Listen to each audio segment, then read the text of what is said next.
Good morning family member, welcome back to my another video. তো প্রত্যেক দিনের মতো আজকে আমার ডিউটি আসছিল মর্নিং 8 o'clock। তো ফার্স্ট টাইমে ড্রেস চেঞ্জ করে আমি রেস্টুরেন্ট চেক করবার এলাম। তো রেস্টুরেন্টে দেখি কেউ নাই, চেঁচিগুলো এখনো আহে নাই।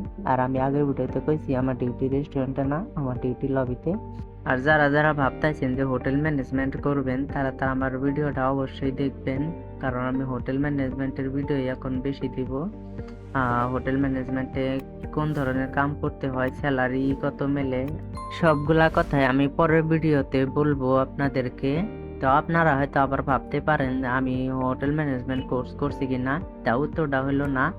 I was not study of hotel management. আমি ডাইরেক্টলি স্টাফে জয়েন করছিলাম বেঙ্গালুরু 5 স্টার হোটেলে। তো ওইখানকার আমার 2 বছরের এক্সপিরিয়েন্স ছিল, ওই জন্য যেখানে আমি অ্যাপ্লাই করি কোনো ওখানে আমাকে রিজেক্ট করে না। কথা বলতে বলতে রিসেপশন থেকে কল আইছিল। তো যাই দেখি যে অ্যাকাউন্টেন্ট ম্যাম আইছে। তো ম্যাম একটু ওয়াশরুমে গেছে, ততক্ষণ আমি এখানে দাঁড়ায় রইলাম। ম্যাম আসার পরে কতগুলা চাবি দেবে আমাকে, ওই চাবিগুলা নিয়ে রুমগুলা আমাকে দেখতে হবে, একটা একটা করে চেক করতে হবে রুমগুলা ঠিক আছে কিনা। আর ওই রুমগুলা ক্লিন হয়েছে রাইতে, রাইতে চেক করার জন্য কেউ আসছিল না। আর আমি সকালে আইলাম, ওই জন্য আমাকে ফার্স্ট টাইম ওই চাবিগুলা দিব।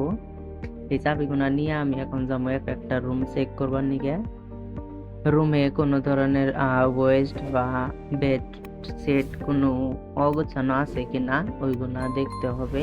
যদি অগোছানো কোনো থাকে ওইটা এগেইন ক্লিন করতে হবে। তো এই যে ফ্লোরে, একটা ফ্লোরে 13টা করে রুম থাকে। এই সবগুলা রুমে এখন একটা একটা করে চেক করতে হবে।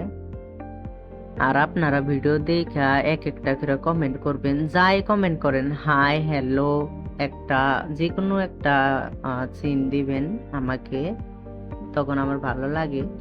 তো যাই হোক, অনেকগুলা চেক করলাম, তারপরে আরো দিছিল। এইগুলা চেক করতে করতে রিসেপশন থেকে কল এসেছিল, যাই দেখি অর্ডার আছে 2টা প্লেট আর 2টা পানি। এইগুলা নিয়ে এখন আমি যাব 4th ফ্লোরে। 4th ফ্লোর থেকে অর্ডার আছে। তো আমারে সাপোর্ট করলে আমি যত কিছু আছে হোটেল ম্যানেজমেন্টের সবগুলা কথাই আমি আপনাদের সাথে শেয়ার করব। কি কি হোটেল ম্যানেজমেন্ট করতে কি কি কাম এক্সপিরিয়েন্স দরকার, এক্সপিরিয়েন্স না থাকলেও আপনারা শিখতে পারবেন।